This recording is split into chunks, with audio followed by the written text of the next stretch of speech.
Hello, I'm Richard Gisbert, and you're at The Listening Post. This week, the murder of an American journalist at the hands of the Islamic State. We examine the coverage. Japan, nuclear power, and the media after Fukushima. Just what Ukraine needs, another partisan news channel. And what would the bombing of Gaza look like if it happened in a neighborhood like yours? Conflict is at the heart of a lot of news coverage, and the past few weeks have given the media plenty to report on. There's the fighting in Ukraine, the bombardment of Gaza, the advance of the Islamic State in Iraq and Syria. And then there was the murder of an American journalist, James Foley, who was beheaded in retribution, we were told, on the video, for the U.S. bombing of IS forces in Iraq. The video has shocked anyone who's seen it and raised questions in newsrooms, editorial and ethical dilemmas over how to report the facts without becoming propaganda tools for the people who committed the murder. There was outrage that had a slightly selective feel to it. As it's grabbed territory, IS has killed hundreds along the way and documented mass executions with video that they've posted online. There's been an extraordinary effort to stop the spread of the Foley video in particular. The authorities in the UK have said that even watching the video amounts to a crime, let alone distributing it, despite the fact that there are other videos disturbingly similar that are there to be seen on the internet. Look closely enough at this story and it's hard not to see the double standards. Our starting point this week is Syria. Put yourself in the editor's chair. The video appears online. It's as disturbing a work of propaganda as you have ever seen. What do you do? How do you cover the story? There is a journalistic value to acknowledging the existence of the video and explaining to the audience what ISIS and other terrorist organizations hope to do with the video. Because I think what you do as a journalist when you bring that sort of context to an inflammatory piece of information like this, you tend to deflate the power of it. I don't believe that there's anything wrong with showing that the person who is supposed to be carrying out the execution is speaking British English, does have a message, is delivering a message, and that James Foley is being dressed up as a Guantanamo Bay prisoner. We cannot simply ignore that it happened. And so I don't believe there's an issue here, because I don't know that any major news outlet, any respectable news outlet, has actually shown or wanted to show the actual act of execution. The beheading is awful, but it would not have become an international story without the visual evidence of what had happened. Sometimes it's the role of the news to make us uncomfortable or to show us an unsanitized version of what has happened in the world, and I think that's an important aspect of what the media needs to bring to the table when it's covering violent and terrible events. As gruesome and unjust as the murder of James Foley was, there has been carnage in Syria and Iraq, and his death is just one of thousands. His passport and his job put Foley in a different category of news coverage, as did the gruesomeness of the killing. Although, as was pointed out by Human Rights Watch, Saudi Arabia is beheading its citizens at a rate of one a day this month, and the coverage of that has been scant. The U.S. media certainly was focused entirely on the Foley story.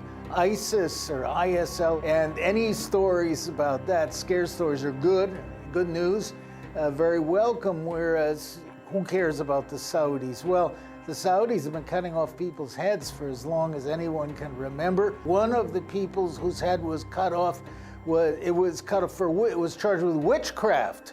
Now, to me, this is pretty horrifying in our modern age, but it happened, and yet I scanned the U.S. media and Canadian media too for any signs of this story, and there was absolutely nothing. The Foley story seems to fit very clearly into a lot of narratives we often see in U.S. media that want to identify very clearly a victim and a villain. Beheaded by members of the violent Islamic group ISIS. And they want the story that they are covering to have a clear moral compass about what is right and what is wrong, who is good and who is evil.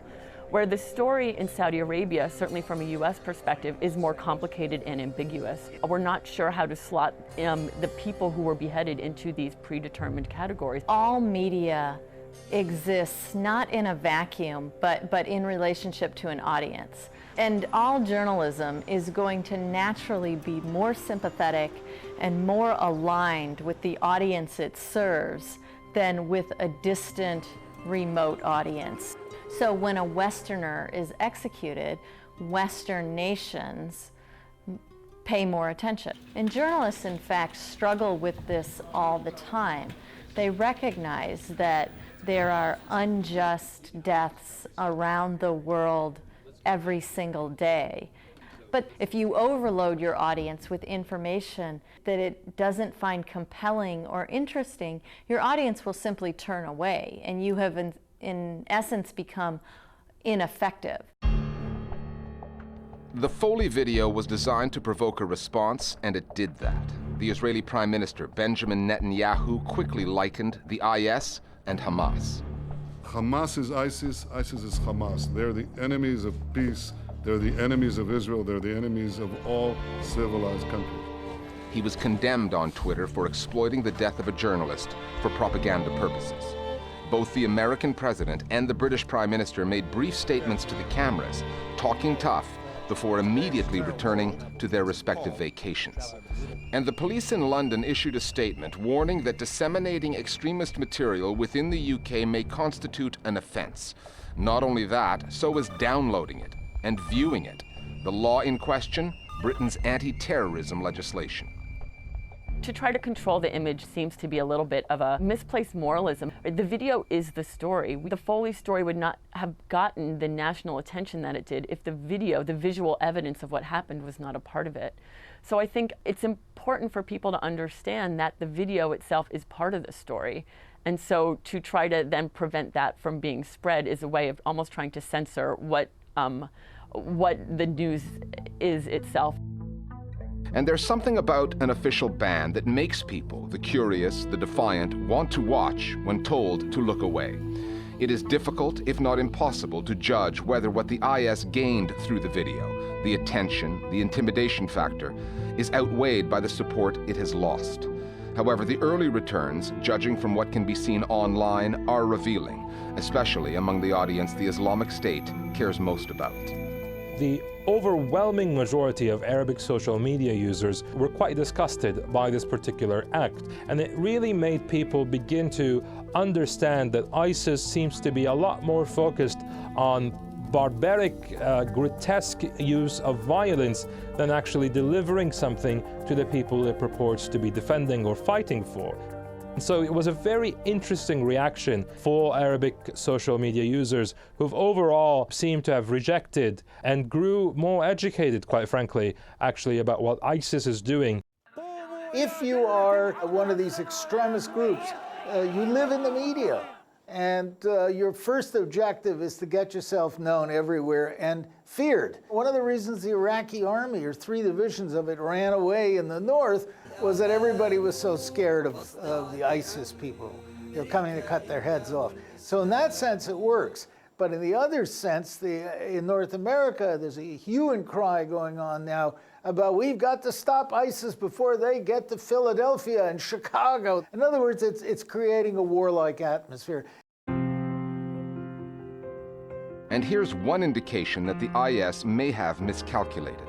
Upon being savaged for the murder in many a tweet and online message, it changed its story and started calling the victim an American spy.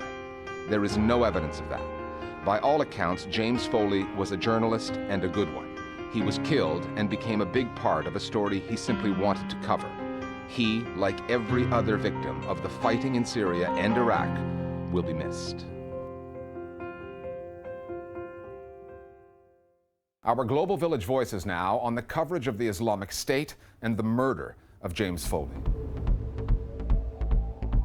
The horrible death of James Foley was a good example of how there are double standards in social networks. I understand there is a need to limit the distribution of this kind of images. But I still wonder why we couldn't see that video, but they are still distributing the death of Saddam Hussein. One of the troubling things about the media response to the Foley video was that in place of a dialogue, we really got an ultimatum that said you either condemn this video and those who disseminate it, or you're morally repugnant. And if you even so much as watch it, you're somehow supporting terrorism. In that sense, the media response was misguided, I think. and indicates that we still need to find some middle ground between total lockdown and, on the opposite end, disseminating this video as nothing more than propaganda or torture porn. Time now for Listening Post News Bites. A new weapon has been introduced in the information war between Ukraine and Russia. Ukraine Today, a 24-hour English-language international news channel, began broadcasting August 24th, Ukrainian Independence Day. The channel is available online and via satellite in Ukraine, most of Europe, and Russia. It will focus on Eastern Europe from a Ukrainian perspective to rival the narrative of the Kremlin-backed Russian news channel RT. Ukraine Today is the brainchild of the 1+1 media group, which is controlled by an oligarch, Ihor Kolomoisky. The billionaire has already been involved in the showdown in eastern Ukraine, offering $10,000 for every pro-Russian fighter captured. Earlier this month, Ukraine blocked 14 Russian channels from broadcasting into the country in order, as the government in Kiev put it, to protect its media space from aggression from Russia. Journalists in Nigeria are increasingly finding themselves caught in the crossfire in the power struggle between the government there and Boko Haram. On August the 21st, soldiers stormed the offices of the Daily Trust, a newspaper in the northeastern city of Maiduguri. The day before, the paper printed a story saying that Nigerian soldiers had refused orders to fight Boko Haram forces until they were provided with adequate weapons and equipment. The Daily Trust says that its staff was threatened, told to stop criticizing the military, and two of the paper's managers were briefly held at the Army's headquarters before being released. It's the continuation of a pattern of intimidation. 2 months ago, according to the Nigerian press organization, the Army seized newspaper print runs, halted distribution vans, and raided offices, disrupting the deliveries of several Nigerian dailies. The Maldive Islands market themselves as an Indian Ocean paradise with lush beaches and idyllic five-star accommodations. The Maldives have also become a dangerous place to be a journalist. Earlier this month, a reporter, Ahmed Rilwan Abdullah, went missing. Rilwan works for an independent online newspaper, Minivan News, and the local media have reported he was kidnapped by an armed gang. A few days before disappearing, Rilwan wrote a piece on threats to 15 Maldivian journalists over their coverage of gang warfare in the capital, Malé. The government has been criticized for its slow response. However, Home Affairs Minister Umar Nasir says that the authorities are doing everything they can to find Rilwan. In a joint statement issued this past week, the country's media outlets called Rilwan's abduction a threat to all of the Maldives. A report by the Maldives Broadcasting Commission found that 8 in 10 journalists there have been threatened, and last year Raja TV, an opposition channel, was attacked, its building torched in the aftermath of a disputed election. For certain countries, there are some very sensitive topics that the news media find difficult to cover. In Japan, that story is the nuclear issue. It's not just about the Fukushima disaster from 3 years ago. Japan remains the only country ever to have had the atomic bomb dropped on it in Hiroshima and Nagasaki, bringing an end to World War II, and its people still bear those scars. After Fukushima in 2011, the media were accused of towing the government line on the story and putting Japanese citizens at risk. Japan is not rich in fossil fuels. Nuclear power has been a critical component in its production of electricity. The plants have been shut down for 3 years now, but Prime Minister Shinzo Abe's government wants to restart them. The debate over the advisability of that would normally take place on the airwaves and in the newspapers. However, there are real concerns over the Japanese media's appetite for the story and what many see as a conflict of interest. How much influence the nuclear industry has over the media through the big money it spends on advertising. Are the Japanese media too concerned with their own balance sheets to provide the checks and balances they are meant to provide? The Listening Post's Gauri Sharma now on the challenges of covering the nuclear story in Japan. The U.S. had its 9/11. Clearly, something relatively devastating happening this morning. Britain had 7/7.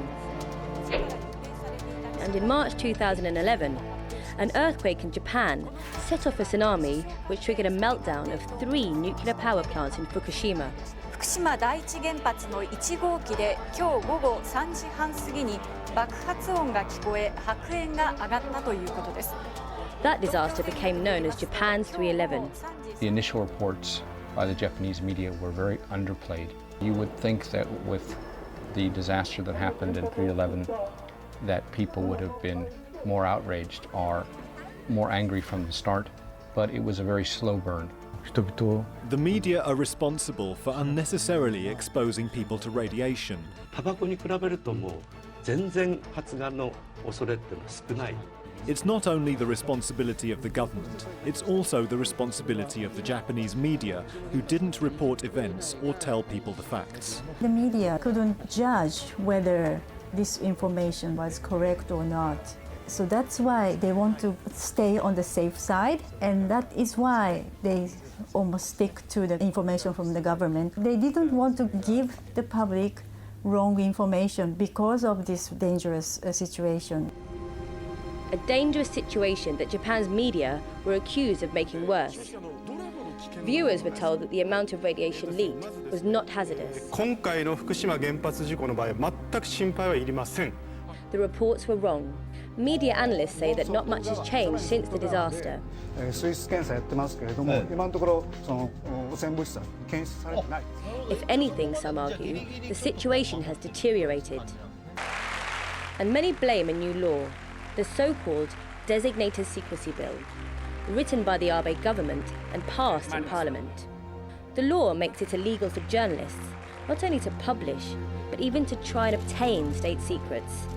Reporters found guilty could face up to 5 years in jail.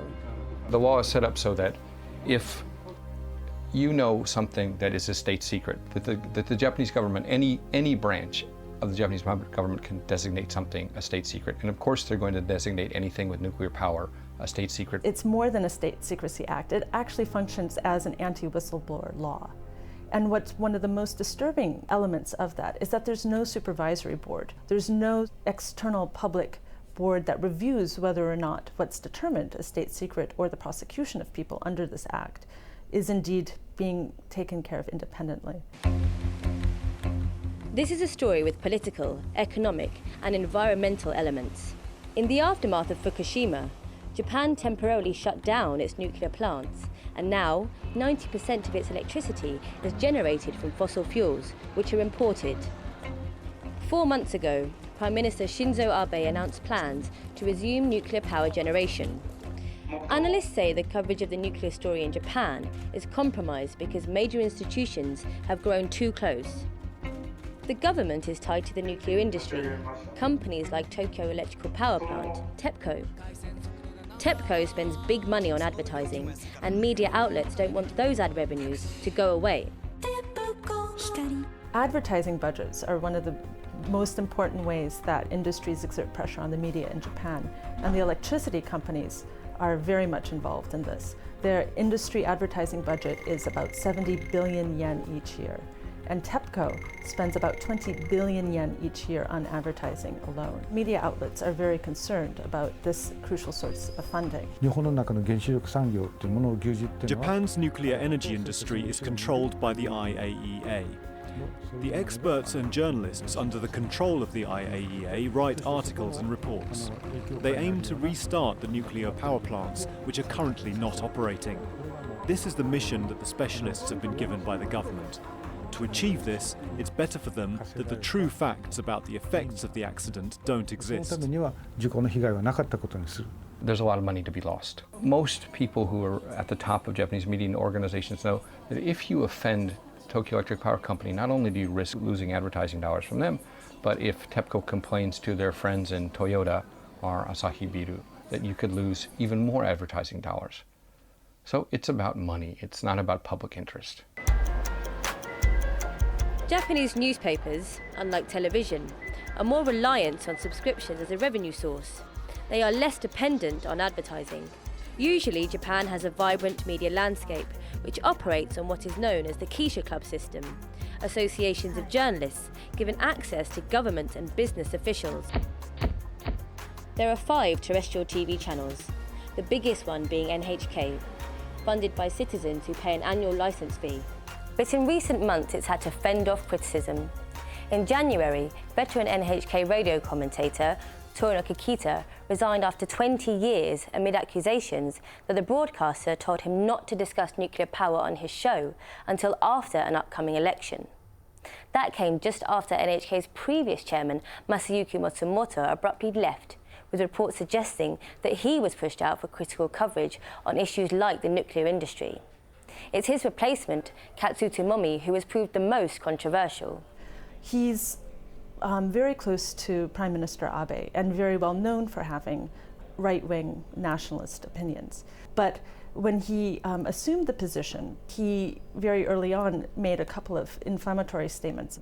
And he is also very well known for having said when he assumed his position that if the government says right, NHK cannot say left. Prime Minister Abe handpicked 3 people to place in top positions at NHK. And NHK has always been considered the sort of the voice of authority in Japan for objective, non-sensationalist news. And so by kneecapping NHK, he's also managed to set a precedent so that everyone is sort of standoffish on reporting about nuclear issues. The problem of NHK is that because it is in such a powerful position, it also has an identity that it is an integrative factor of Japanese nation. So in a way, they feel that they have to be something that serves Japanese people. It's more like a national identity broadcasting. The Listening Post requested an interview from NHK. They declined, but gave us this statement instead. Nuclear power and energy policy are extremely important subjects. NHK believes it is vital to provide reporting from a range of perspectives and different angles on the lines of safety, cost effectiveness, the international situation, and new technologies. Despite such assurances, Japanese media watchers will be keeping a close eye on NHK and other news outlets. As the government prepares to restart its nuclear power plants, the news media there could use a reboot in the coverage they provide of that story. More Global Village Voices now on journalism in Japan and the post-Fukushima nuclear story.